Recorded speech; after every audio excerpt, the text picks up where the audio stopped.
Hello दोस्तों, नई कहानी में आप लोगों का स्वागत है। अच्छी लगे तो लाइक कर देना। चैनल पर पहली बार आए चैनल को सब्सक्राइब ज़रूर कर देना। मेरी जेठानी बहुत हसीन थी।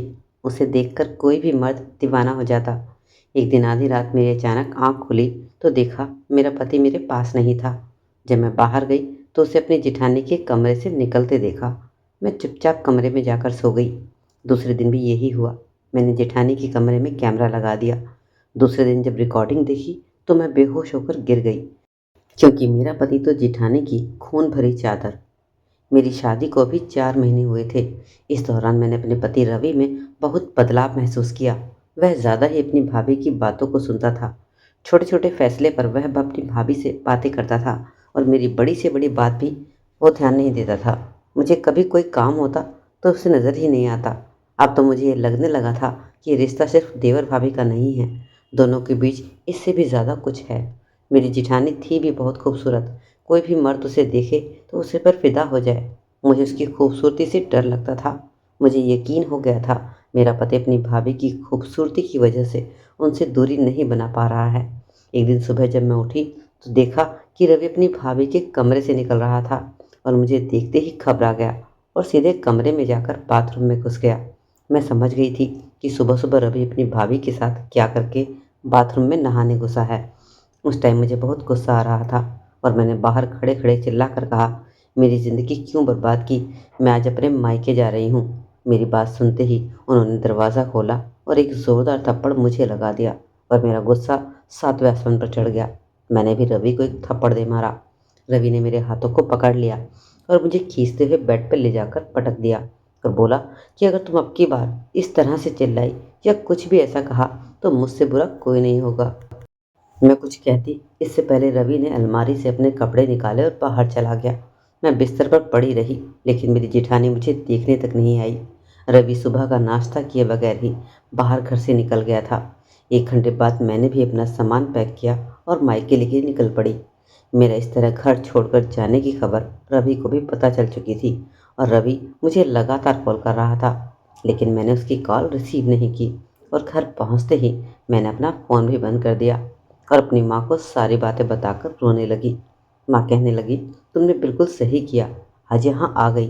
अब तुम रवि के पास तभी जाना जब वह तेरी जिठानी से दूरी बनाकर रहे। आखिर रवि के पास किस चीज़ की कमी है? इसके इतने फ्लैट हैं, वह तुझे लेकर अलग क्यों नहीं रह सकता? मेरी छोटी बहन सोनिया भी मुझे लेकर बहुत परेशान थी। उसकी भी शादी होने वाली थी। 3 महीने रह गए थे। मेरे हालात देखकर अब ससुराल के नाम से डरने लगी थी। सोनिया ने रात का खाना बनाया और हम सब खाना खाने बैठे तो रवि का कॉल आना शुरू हो गई। मेरी माँ ने देखा तो गुस्से में बोली, तू फ़ोन मुझे दे, मैं इस झाइल से बात करती हूँ। लेकिन मैंने माँ को फ़ोन नहीं दिया और खाना ख़त्म करके अपने कमरे में आ गई। कमरे में आकर मैंने रवि का फ़ोन रिसीव किया तो रवि ने कहा, प्रिया तुम अपनी मर्ज़ी से गई हो तो याद रखो कि तुम्हें अपनी मर्ज़ी से ही आना होगा। मैं किसी भी कीमत पर तुम्हें बुलाने नहीं आऊँगा। रवि की धमकी भरी बातें सुनकर मेरा गुस्सा 7वें आसमान पर चढ़ गया। मैं बोली, तुम मुझे बुलाने क्यों आओगे? तुम भी तो यही चाहते थे कि मैं यहाँ से चली जाऊँ ताकि तुम अपनी भाभी के साथ अय्याशी करते रहो। इस बात को 2 महीने गुजर चुके थे। मैं रवि का इंतज़ार करती रही। अगर उसे उसकी गलती का एहसास हो जाता तो मैं भी अपने ससुराल पहुंच जाती, लेकिन ऐसा कुछ नहीं हुआ। मैं लगातार उसके फ़ोन का इंतज़ार करती रही, लेकिन 2 महीने में एक बार भी उसने मुझे कॉल तक नहीं किया। अब मुझे लगने लगा था रवि मुझे अब नहीं बुलाएगा। रवि को लेकर मैं बेहद उदास हो चुकी थी और मुझे इस हाल में देखकर मेरे घर वालों को भी दुख होता था। जैसे जैसे मेरी छोटी बहन की शादी नज़दीक आ रही थी, घर में काम बढ़ता जा रहा था। सोने की शादी को अब 15 दिन रह गए थे और मेरे पापा भी 1 महीने की छुट्टी लेकर घर आ गए थे। उन्होंने मुझे कहा कि हम सोनिया की शादी के बाद तुम्हारे ससुराल जाकर रवि से फाइनल बात करेंगे, लेकिन मैं ऐसा नहीं चाहती थी। इसलिए जैसे जैसे सोनिया की शादी की तारीख नज़दीक आ रही थी, मेरा दर्द बढ़ता जा रहा था। मुझे मायके आए हुए 2.5 महीने का वक्त हो चुका था और सोनिया की शादी में सिर्फ हफ्ता रह गया था और शादी के कार्ड भी छप चुके थे। एक दिन मैंने रवि को कॉल मिलाई और पूछा, शादी में नहीं आओगे? रवि ने कहा, मुझे तो अभी तक यह मालूम ही नहीं है कि शादी किसकी है। मैंने कहा, 12 तारीख को सोनिया की शादी है। कहने लगा, लेकिन तुम्हारे घर से तो मुझे किसी ने कोई खबर नहीं दी, ना ही शादी का कार्ड पहुंचा।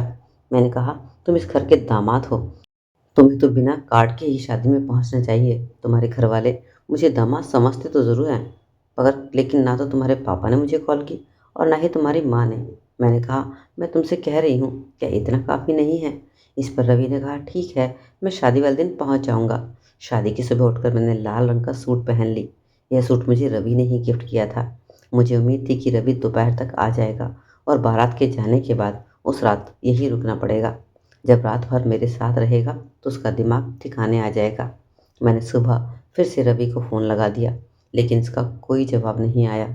सुबह से शाम हो गई, मेरी बहन की शादी भी हो गई और उसकी खुशी खुशी विदाई भी हो गई, और मैं दुखों का पहाड़ सीने पर लिए अपनी माँ से लिपट कर रोने लगी। देखने वाले सोच रहे थे कि मैं सोनिया की विदाई में रो रही हूँ, और मैंने अपनी माँ से कहा, मैं आज ही अपने ससुराल चली जाऊँगी। इस बात पर मेरी माँ मुझसे नाराज़ हुई और बोली, जो आदमी तेरी बहन की शादी के लिए वक्त नहीं निकाल पाया, उसके पास तेरे लिए वक्त नहीं होगा। तू सब्र कर, तेरे पापा पुलिस वाला है। रवि और उसके घर वालों की अकल ठिकाने लगा देगा। पापा को जब ये बात पता चली तो वे बहुत नाराज़ हुए और कह दिया कि अब मैं उसे बताता हूँ। मैं दिन भर रवि को कॉल मिलाती रही, लेकिन उसका फ़ोन अभी भी स्विच ऑफ था। रात को मायूस होकर मैं बिस्तर पर जाकर सो गई। अब रवि की तरफ से कोई उम्मीद बची ही नहीं थी। मुझे पूरा यकीन हो गया था कि जल्द ही मेरा रवि का रिश्ता हमेशा के लिए ख़त्म हो जाएगा। लेकिन तभी अचानक मेरे फ़ोन की घंटी बजी। रवि का ही फ़ोन था। मैंने झट से फ़ोन उठाया। उधर से रवि की आवाज़ आई और रोता हुआ बोला, प्रिया, सब खत्म हो गया है। मैंने कहा, अभी कुछ खत्म नहीं हुआ है। अगर तुम मेरे घर आकर मुझे यहाँ से ले चलो तो हमारा रिश्ता अभी भी बच सकता है। रवि ने कहा, मैं अपने रिश्ते की बात नहीं कर रहा था। इतना कहकर वह फिर से रोने लगा। मैंने कहा, रवि क्या बात है, तुम रो क्यों रहे हो? उसने कहा, भैया और भाभी का एक्सीडेंट हो गया है। भैया की मौके पर ही डेथ हो गई है और भाभी अभी भी अस्पताल में है। रवि के मुंह से यह बात सुनकर मेरे तो होश ही उड़ गए। फ़ोन रखने के बाद मैंने घर में यह बात बताई। घर में भी मायूसी छा गई। मेरी वजह से मेरे घर वाले रवि के भैया और भाभी से नफ़रत करते थे, लेकिन जब उन्होंने इस एक्सीडेंट के बारे में सुना तो इन लोगों की सारी नफ़रत ख़त्म हो गई और पापा ने तुरंत फ़ौरन अस्पताल के लिए गाड़ी बुक कर दी। सुबह के 5 बजे तक हम लोग अस्पताल पहुंच चुके थे। मेरी जेठानी की हालत बहुत नाजुक थी। मैं जेठानी को होश नहीं आ रहा था। 2 दिन पहले ही दोनों मियाँ बीवी घूमने के लिए गए थे और वापसी में उनकी कार का एक्सीडेंट हो गया। मेरे जेठ मौके पर ही ख़त्म हो गए, लेकिन उनका अंतिम संस्कार कर दिया गया। लेकिन जेठानी अभी भी कोमा में थी। कुछ दिनों तक मेरी जेठानी की इलाज चलता रहा। मेरे घर वाले घर वापस जा चुके थे। अब मैं अपनी ससुराल में ही थी। रवि सुबह ड्यूटी पर चले जाते और रात को ड्यूटी से लौटते वक्त अस्पताल से होते हुए घर आते। मैं अस्पताल में रहकर दिन रात अपनी जेठानी की सेवा में लगी रहती। मैं सोचती थी, शायद मेरा ये व्यवहार देखकर रवि में कुछ बदलाव आएगा और मेरी तरफ खींचेगा, और 2-4 दिन में ही मुझे उसमें कुछ बदलाव भी नज़र आने लगा। वह फिर से मुझे बेहद प्यार करने लगा था। मुझे अस्पताल में रहते हुए 20 दिन गुजर चुके थे। अब तो अस्पताल ही मेरा घर बन चुका था। इस दौरान मेरी जेठानी की सेहत में इतना फ़र्क ज़रूर हुआ कि वह होश में आ गई थी। उन्हें उनके पति के मरने का भी पता चल चुका था, लेकिन किसी से कुछ बोल पाने की हालत में नहीं थी। कुछ दिन बाद डॉक्टर ने छुट्टी दे दी और मेरी जेठानी घर पर आ गई। धीरे धीरे 3 महीने गुजर गए थे। मेरी जेठानी की सेहत काफ़ी कुछ ठीक भी हो चुकी थी। घर में कोई नहीं था, इसलिए उनकी हर तरह की देखभाल मुझे ही करनी पड़ती। उसी समय मुझे पता चला कि मैं पेट से हूँ, तो यह खबर मैंने सबसे पहले रवि को दी थी। वह बहुत खुश हुआ और सीधे अपनी भाभी के पास जाकर उनके हाथों को चूमते हुए उन्हें यह बात बता दी। मेरी जेठानी कुछ बोल तो नहीं सकती थी। धीरे धीरे वक्त गुजरा और मेरा 9वां महीना शुरू हो गया। इस दौरान मैंने महसूस किया कि रवि फिर से अपनी भाभी के करीब होता जा रहा था। प्रेगनेंसी की वजह से मेरी हालत ऐसी थी कि मैं घर का ज़रूरी काम भी नहीं कर पाती थी और न ही अपनी जेठानी की सेवा कर पा रही थी। रवि की ड्यूटी पर चले जाने के बाद मैं अपने कमरे में ही रहती थी। रवि की ड्यूटी से वापस आता तो मेरे लिए खाना और अपनी भाभी के लिए जूस लेकर आता। मैं खुद जाकर अपनी जेठानी को जूस पिलाती और अपने कमरे में आकर मैं और रवि खाना खाकर सो जाते थे। सुबह मैं देर से उठती, तब तक रवि नाश्ता कर चुका होता। वह तैयार होकर अपनी ड्यूटी के लिए निकल जाता। एक दिन पेट में दर्द होने की वजह से मेरी नींद जल्दी खुल गई। रवि को लगा मैं नींद में हूँ, तो वह उठा और कमरे से बाहर निकल गया। मैं भी तभी उसके पीछे कमरे से बाहर निकल गई। मैंने देखा कि रवि सीधे अपनी भाभी के कमरे में घुसा और अंदर से दरवाज़ा बंद कर लिया। मैं रवि की हरकत से बहुत परेशान थी। मैं काफ़ी देर खड़ी रही, फिर वापस अपने कमरे में आ गई। कुछ देर बाद वह कमरे में आकर मेरे पास लेट गया। मैं रवि के इरादे को समझ नहीं पा रही थी और वह पहले भी ऐसा करता था। अब मेरी जिठानी एकदम तंदुरुस्त हो गई थी। फिर से रवि कमरा बंद करके उसके साथ क्या करते थे? कहीं ऐसा तो नहीं कि मेरी जिठानी पूरी तरह ठीक हो गई हो और बीमार होने का नाटक कर रही हो, ताकि मेरी नज़रों में दोनों की हकीकत छुपी रहे और जेठानी बीमारी की आड़ में देवर भाभी का रोमांस चल रहा हो और मुझे खबर तक न लगे। मैं अगले कुछ दिनों तक समझ ही नहीं पाई। मुझे रवि से फिर से नफरत होने लगी थी। मैं रोज़ रात को रवि को भाभी के कमरे की तरफ जाते हुए देखती। मेरी गहरी नींद में सो जाने के बाद रवि बिस्तर से उठकर अपनी भाभी के रूम में जाता और अंदर से दरवाज़ा बंद करके आधे घंटे तक काम करके वापस आ जाता। पसीने में भीगा हुआ होता और मेरे बगल में लेट जाता। मेरा बच्चा होने में भी कुछ दिन बाकी रह रहे थे। मैंने देख लिया था कि अब मैं ज़्यादा दिनों तक बर्दाश्त नहीं कर पाऊंगी। बच्चा होने के बाद मैं 1-2 हफ्ते तक कमरे में बाहर नहीं निकल जा नहीं पाऊंगी। इसलिए बच्चा होने से पहले ही मैं दोनों को रंगे हाथों पकड़ने का मौका देख रही थी। आज हमेशा की तरह रवि मेरे लिए खाना और भाभी के लिए जूस लेकर आया और जूस का ग्लास मुझे पकड़ाते हुए बोला, भाभी को जूस पिला कर आओ, फिर हम खाना खा लेंगे। मैंने कहा, आज तुम पिला कर आओ, मेरी तबीयत सही नहीं है, मैं सोने जा रही हूँ। इतना कहकर मैं रवि के सामने ही बिस्तर पर लेट गई। रवि जूस का गिलास लेकर गया तो मैंने देखा कि फिर से भाभी का दरवाज़ा अंदर से बंद हुआ और 15 मिनट बाद ही दरवाज़ा खुला। रवि के हाथों में खाली गिलास लिए कमरे की तरफ आता देखकर मैं झट से बिस्तर पर लेट गई। कमरे में आते ही रवि ने कहा कि तुम अभी तक लेटी हुई हो, थोड़ा सा खाना खा लो। मैंने कहा, मुझे भूख नहीं लगी है, लेकिन मेरे पेट में जो बच्चा पल रहा था, मुझे उसके लिए खाना खाना ज़रूरी था। खाने का पहला निवाला मुंह में डालते ही रवि ने कहा, मैंने कल ऑफिस से छुट्टी ली है क्योंकि कल भाभी को लेकर अस्पताल जाना है। उनकी तबीयत फिर से बिगड़ रही है। मैं मन ही मन सोचने लगी कि मेरे पास इससे अच्छा और कोई मौका नहीं होगा जिससे मैं कुछ सबूत इकट्ठा कर सकूं, जिनके सहारे रवि और उसकी भाभी की असलियत मेरे सामने आ जाएगी। रवि अपनी भाभी को अस्पताल लेकर गया तो उस टाइम मैंने अपना मोबाइल फ़ोन उनके कमरे में छुपा दिया ताकि मैं कमरे की रिकॉर्डिंग कर सकूं। फिर रवि थोड़ी देर बाद ही अपनी भाभी को लेकर अस्पताल से घर आया और भाभी को कमरे में बिठाकर मेरे कमरे में आ गया और फिर उसने अपनी भाभी की सारी दवाइयाँ मुझे पकड़ा दी। कौन सी दवाई कब खानी है यह मुझे समझाने लगा। इस दौरान रवि का बिहेव देखकर मुझे तो ऐसा लगा जैसे जिठानी इसकी भाभी नहीं बल्कि बीवी हो। रात को रवि खुद ही अपनी भाभी के कमरे में जूस और दवाइयाँ लेकर गया और आधे घंटे में वापस लौट कर आया। खाना खाने के बाद रवि सो गया और मैं सुबह का इंतज़ार करती रही। मेरी गहरी नींद में सोने के बाद रवि उठा और अपनी भाभी के कमरे में चला गया। 30 मिनट के बाद पसीने से लथपथ होकर लौट आया और मेरे पास आकर सो गया। सुबह रवि अपनी ड्यूटी पर चला गया तो मैं अपनी जिठानी के रूम में गई।